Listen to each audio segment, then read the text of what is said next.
स्वागत है आप सभी का। आपके साथ मैं हूं स्वप्निल। आज स्पेशल रिपोर्ट में हम अफगानिस्तान में तालिबान की रची एक शातिराना साजिश की बात करेंगे, जिसे जानकर आपको एहसास होगा कि तालिबान को अमेरिका ने अफगानिस्तान की सत्ता भले सौंप दी, लेकिन दोनों की अदावत कम नहीं हुई है और तो और दोनों के बीच कभी भी एक नई जंग का आगाज हो सकता है।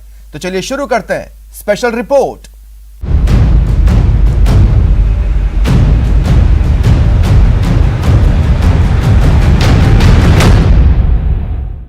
आज के स्पेशल रिपोर्ट में सबसे पहले बात तालिबान के ड्रग कनेक्शन के सबसे बड़े सबूत की। पिछले कई सालों से तालिबान अमेरिकी जेल में बंद एशिया का सबसे बड़ा ड्रग कार्टेल का सरगना उसे रिहा कराने की कोशिश कर रहा है। एशिया का पाब्लो एस्कोबार कहे जाने वाला यह ड्रग लॉर्ड पिछले 16 साल से अमेरिकी जेल में कैद है और आलम यह है कि इस मुद्दे पर अमेरिका और तालिबान के बीच सीज फायर की नाजुक डोर कभी भी टूट सकती है।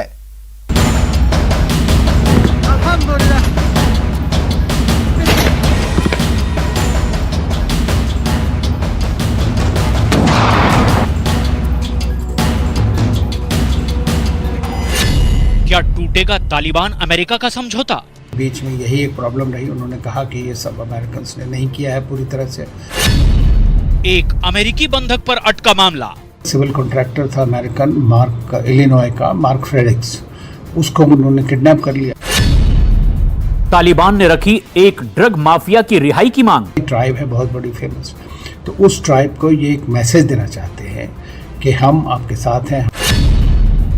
फिर शुरू होगी अमेरिका तालिबान में जंग। एक कॉन्ट्रैक्टर, सिविल कॉन्ट्रैक्टर था अमेरिकन मार्क इलिनॉय का, मार्क फ्रेडिक्स, उसको उन्होंने किडनैप कर लिया। उसको बोले कि एक एक्सचेंज के तौर पे करना चाहते हैं कि नूरजाई उनको मिल जाए। तालिबान और अमेरिका के बीच हुआ शांति समझौता एक नाजुक मोड़ पर खड़ा है और इसकी सबसे बड़ी वजह है तालिबान सरकार में शामिल वो चेहरे जिन्हें अमेरिका और संयुक्त राष्ट्र संघ ने ग्लोबल टेररिस्ट घोषित कर रखा है। अमेरिकी सरकार के विदेश मंत्रालय के प्रवक्ता जेड तरार न्यूज 18 से एक्सक्लूसिव बात करते हुए ये कह चुके हैं कि मौजूदा तालिबान सरकार में कुछ ऐसे चेहरे हैं जो अमेरिका और उसके सहयोगियों के लिए चिंता की बात है, लिहाजा वो तालिबान सरकार पर पैनी नजर रखे हुए हैं। ये सच है कि कई ऐसे लोग हैं इस वक्त तालिबान सरकार में जिनके जो हिस्ट्री है वो हमको मतलब चिंता की बात है, लेकिन जो अब आगे होगा नहीं होगा वो हमें करीब से देखना पड़ेगा। इस वक्त हम लगातार बातचीत चर्चा में हैं अपने एलाइज और पार्टनर्स के साथ ताकि हम एक ऐसा प्लान बना सकें।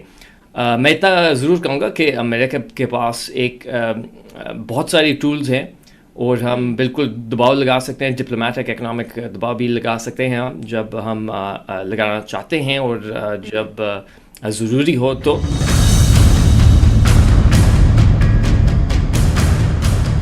दरअसल तालिबान की गिरफ्त में अभी भी एक अमेरिकी बंधक मार्क फ्रेडिक्स फंसा है और अमेरिका चाहता है कि तालिबान मार्क को बिना किसी शर्त के रिहा कर दे, लेकिन तालिबान चाहता है कि अमेरिका उसके एक पुराने मुजाहिदीन और एशिया के पाब्लो एस्कोबार कहे जाने वाले ड्रग लॉर्ड बशर नूरजई को अपनी कैद से आजाद कर दे। बशर नूरजई पिछले 16 साल से अमेरिका के न्यू हैम्पशर की फेडरल जेल में बंद है।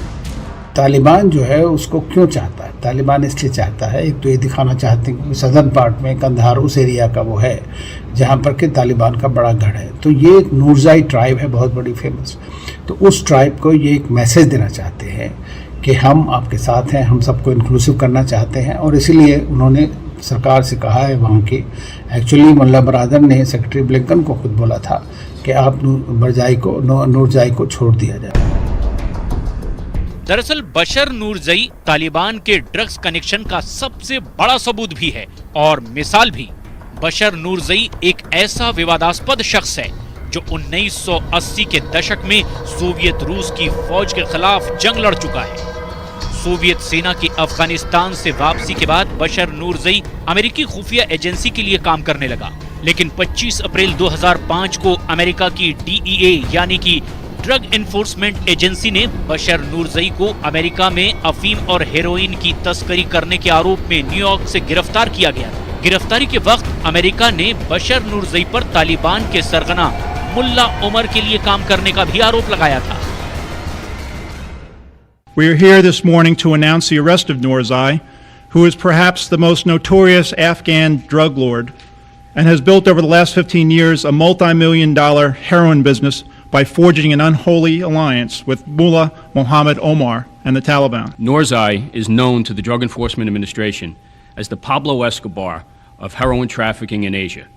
Noorzai is one of the world's top drug traffickers whose organization was responsible for the production and smuggling of hundreds of kilograms of heroin into the United States and other countries. अमेरिकी खुफिया agency CIA के मुताबिक बशर नूरजई उस दौर में अफगानिस्तान और पाकिस्तान से अफीम और हेरोइन का सबसे बड़ा ड्रग सिंडिकेट चला रहा था। आरोप के मुताबिक बशर नूरजई ने 1990 से 2005 तक यानी गिरफ्तारी से पहले तक नूरजई अमेरिका में $50 मिलियन हेरोइन की तस्करी कर चुका था। गिरफ्तारी से पहले तक बशर नूरजई अमेरिका की मोस्ट वांटेड लिस्ट में शामिल था और अमेरिकी खुफिया एजेंसियां नूरजई को एशिया का पाब्लो एस्कोबार कहती थी। बशर नूरजई कंधार के नूरजई पश्तीन समुदाय से ताल्लुक रखता है। अफगानिस्तान की राजनीति में नूरजई समुदाय अच्छी पैठ रखता है। बशर नूरजई कंधार में हजारों एकड़ जमीन का मालिक है। आरोप है कि नूरजई अपनी जमीन पर अफीम की खेती करता था। उसके इलाके पर अफगानिस्तान और पाकिस्तान की ड्रग्स लैब में अफीम से हेरोइन बनाई जाती थी। इसी अफीम और हेरोइन को कपड़ों और सूटकेस में छिपाकर अमेरिका में तस्करी की जाती थी। बशर नूरजई को मुल्ला उमर का नजदीकी माना जाता है। मुल्ला उमर ने उसे कंधार की सुरक्षा की जिम्मेदारी सौंपी हुई थी। नूरजई तालिबान को लड़ाके, हथियार और पैसा सप्लाई करता था। बदले में तालिबान नूरजई को अफीम की खेती करने देते थे। CIA के मुताबिक नूरजई के पाकिस्तानी खुफिया एजेंसी ISI और हक्कानी नेटवर्क से भी अच्छे संबंध हैं। 30 अप्रैल 2009 को अमेरिका की एक अदालत ने बशर नूरजई को आजीवन कारावास की सजा सुनाई थी। Indictment also alleges that Noorzai and the Taliban had a symbiotic relationship. Between 1990 and 2004, Noorzai and his organization provided demolitions, weaponry, and militia manpower to the Taliban. In exchange, the Taliban permitted Noorzai's business to flourish and served as protection for Noorzai's opium crops, heroin laboratories, and drug transportation routes out of the country. हैरानी इस बात की है कि जिस दिन से तालिबान और अमेरिका के बीच शांति समझौते पर बात होनी शुरू हुई, बशर नूरजई की रिहाई का मामला फिर से उठना शुरू हो गया। तालिबान के प्रवक्ता शाहीन सुहेल इस बात को मान चुके हैं कि 20 जून 2019 को अमेरिका के तत्कालीन विदेश मंत्री माइक पोम्पियो और मुल्ला अब्दुल गनी बरादर के बीच हुई एक मीटिंग में भी बरादर ने बशर नूरजई की रिहाई की मांग रखी थी। इतना ही नहीं, CIA के डायरेक्टर विलियम बर्न्स और मुल्ला की मीटिंग के दौरान भी मार्स फ्रेरिक्स और बशर नूरजई की अदला बदली के मुद्दे पर बातचीत हुई। रक्षा जानकारों का मानना है कि अमेरिका पर दबाव डालने की नीयत से तालिबान के इशारे पर हक्कानी नेटवर्क ने अमेरिकी कॉन्ट्रैक्टर मार्क फ्रेरिक्स को अगवा किया था। मार्क फ्रेरिक्स को जनवरी 2020 में अफगानिस्तान पाकिस्तान सीमा से सटे एक इलाके से हक्कानी नेटवर्क ने किडनैप किया था। मार्क फ्रेरिक्स अमेरिकी नौसेना में भी काम कर चुके हैं। फिलहाल नूरजई और फ्रेरिक्स की रिहाई के मामले पर तालिबान और अमेरिका में तनाव बरकरार है।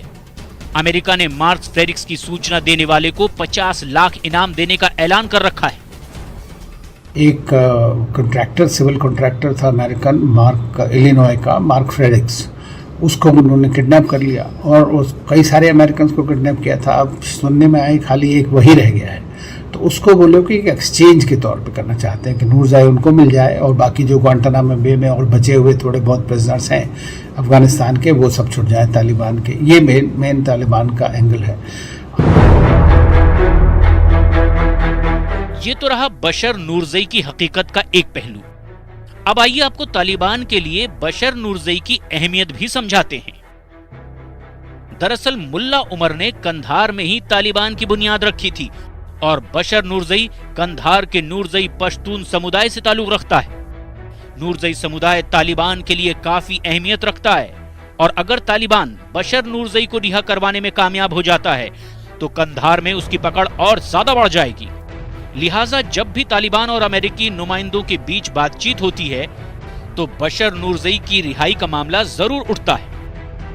अमेरिका भी ये बात अच्छी तरह से समझता है कि बशर नूरजई की रिहाई तालिबान के लिए क्या मायने रखती है, और अगर उसने नूरजई को रिहा किया तो अफगानिस्तान में इसे अमेरिका पर तालिबान की जीत की तरह देखा जाएगा। अमेरिकी राष्ट्रपति जो बाइडेन यह ऐलान कर चुके हैं कि वह अफगानिस्तान से अमेरिकी फौज की वापसी से पहले सभी अमेरिकी नागरिकों को सुरक्षित बाहर निकाल लेंगे। लेकिन मार्क की रिहाई के मसले पर फिलहाल बाइडेन प्रशासन चुप है। एक कॉन्ट्रैक्टर, सिविल कॉन्ट्रैक्टर था अमेरिकन, मार्क, इलिनॉय का मार्क फ्रेडिक्स, उसको उन्होंने किडनैप कर लिया और उस कई सारे अमेरिकन को किडनैप किया था। अब सुनने में आई खाली एक वही रह गया है, तो उसको बोलो कि एक एक्सचेंज के तौर पे करना चाहते हैं कि नूरजई उनको मिल जाए और बाकी जो ग्वांटानामो बे में और बचे हुए थोड़े बहुत प्रिजनर्स हैं अफगानिस्तान के, वो सब छुट जाए तालिबान के। ये मेन तालिबान का एंगल है। अब आप सोचें कि अगर ये टूट जाएगा एग्रीमेंट तो देखें, अगर आप तो पहले डेट थी मई, अब उसके बाद में वो चेंज हुआ, फिर जाके सितंबर हुआ, अमेरिका ने कहा सितंबर, फिर अगस्त में अमेरिकन 30 अगस्त को चले गए। तो इसके टर्म्स एंड कंडीशंस को ऐसे हार्ड एंड फास्ट अब नहीं है। दरअसल मार्क फ्रेडिक्स की रिहाई के मसले पर बाइडेन प्रशासन पर अमेरिका में काफी दबाव बढ़ रहा है। अमेरिका को इस बात का भी डर सता रहा है कि चूंकि तालिबान ग्वांतानामो जेल में बंद दूसरे तालिबान आतंकी सरगनाओं को रिहा करने की मांग भी कर रहा है, लिहाजा वो उनकी रिहाई के लिए अफगानिस्तान में बचे अमेरिकी नागरिकों के अपहरण की कोशिश भी कर सकता है। फिलहाल अमेरिका और तालिबान मार्क फ्रेडिक्स और बशर नूरजई की रिहाई के मसले पर चुप हैं।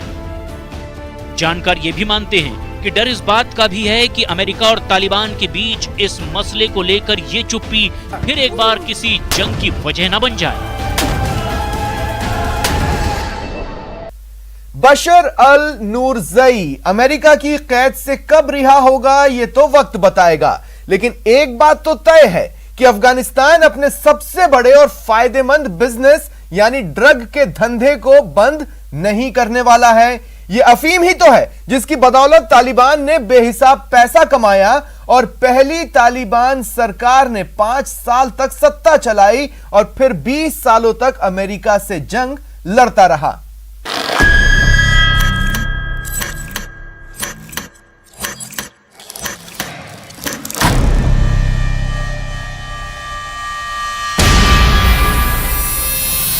ड्रग्स द्वारा भी काफी हद तक तालिबान काफी पैसा उगा ले। तालिबान का नार्को टेररिज्म, जिस तरह का वो टेररिज्म फैलाते हैं, हमारे ही कुछ अच्छे देश हैं जो उनको इस पैसे को देंगे।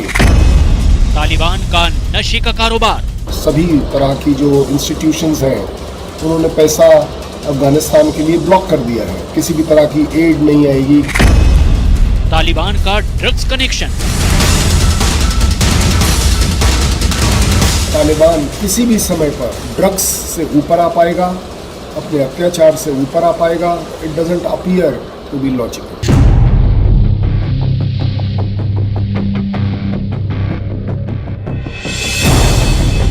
20 साल बाद एक बार फिर तालिबान के हाथ अफगानिस्तान का निजाम आया है,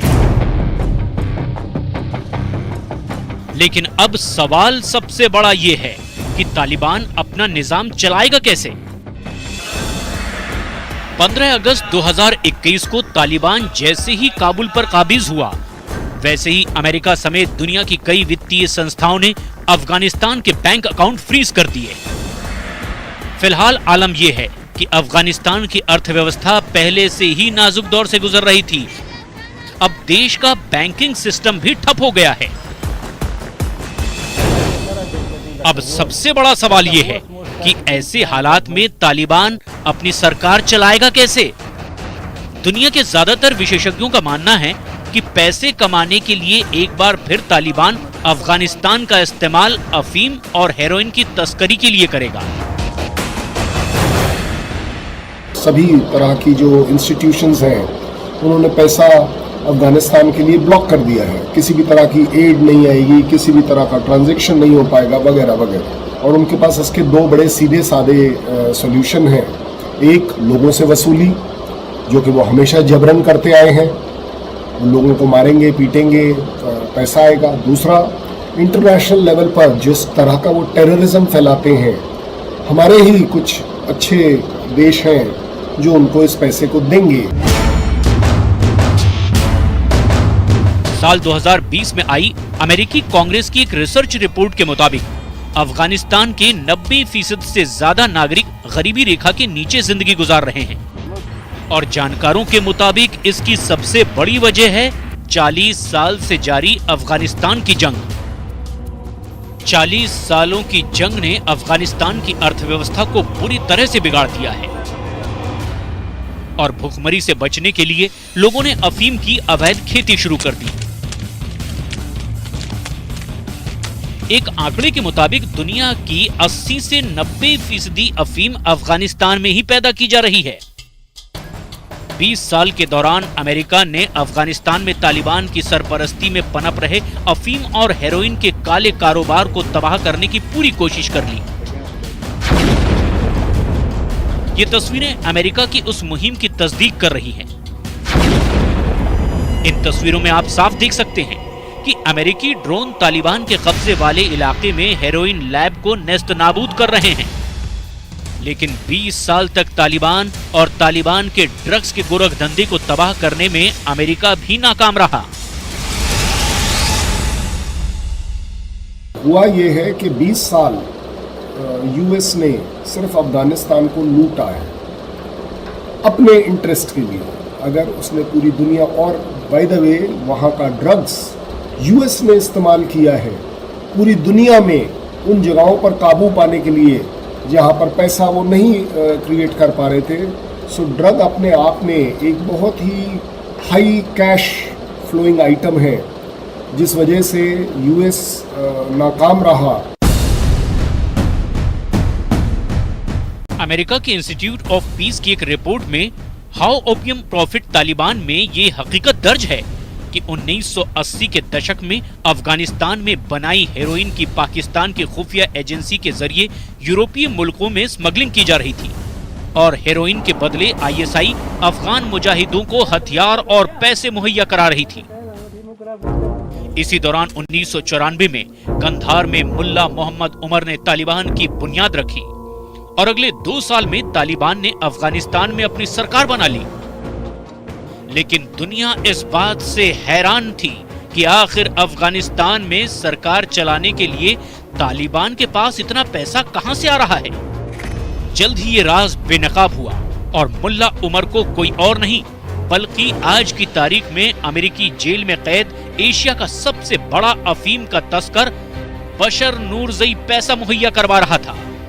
इस रिपोर्ट में डीए यानी अमेरिका ड्रग्स एनफोर्समेंट एजेंसी का हवाला देते हुए कहा गया है कि बशर नूरजई के पिता हाजी मोहम्मद ईसा नूरजई उस जमाने में एक बड़े ड्रग कार्टेल क्वेटा अलायंस का हिस्सा थे। अफगानिस्तान में सरकार बनाने के बाद तालिबान ने दुनिया को दिखाने के लिए तो अफीम की खेती को गैर कानूनी करार दे दिया, लेकिन तालिबान की सरपरस्ती में चोरी छिपे अफगानिस्तान से अफीम और हेरोइन की तस्करी का धंधा फलता फूलता रहा। The Taliban is often credited with wiping out the poppy crop for 2001. That's well reported. What has not been well reported is that Mullah Omar stockpiled 300 tons of opium paste before eliminating the crop, and he was one of the #1 dealers in opium the entire time that he was posing for holy pictures with UN officials talking about the eradication. America के institute of peace की report how opium profit Taliban के page number 13 पर यह बात दर्ज है कि Osama bin Laden ने मुल्ला उमर की शय पर अफगानिस्तान की सरकारी एयरलाइंस एरियाना के जरिए जमकर अफीम और हेरोइन की तस्करी की। इसके अलावा अल-कायदा एरियाना एयरलाइंस के जरिए अपने लड़ाके, हथियार और पैसा दुनिया के अलग अलग देशों में भेज रहा था। और यही वजह है कि साल 2000 में संयुक्त राष्ट्र ने एरियाना एयरलाइंस की अंतर्राष्ट्रीय फ्लाइट्स पर रोक लगा दी थी। इतना ही नहीं, 1996 से 2001 तक अमेरिका ने 30 दफा तालिबान से ओसामा बिन लादेन को उसके सुपुर्द करने की मांग भी की थी, लेकिन मुल्ला उमर ने अमेरिका की मांग को अनसुना कर दिया था। टेररिज्म अपने आप में एक स्पेशलाइजेशन है एंड आई थिंक उसका बड़ा अच्छा एक नमूना तालिबान है, क्योंकि तालिबान का काडर, तालिबान का ऑर्गेनाइजेशन नार्को टेररिज्म पर सर्वाइव करता है। पाकिस्तान जैसे देश उसको सपोर्ट करते हैं क्योंकि उनको भी इससे फायदा मिलता है। नाटो की गोपनीय रिपोर्ट के मुताबिक तालिबान ने साल 2019-2020 के दौरान 1.6 बिलियन डॉलर कमाए।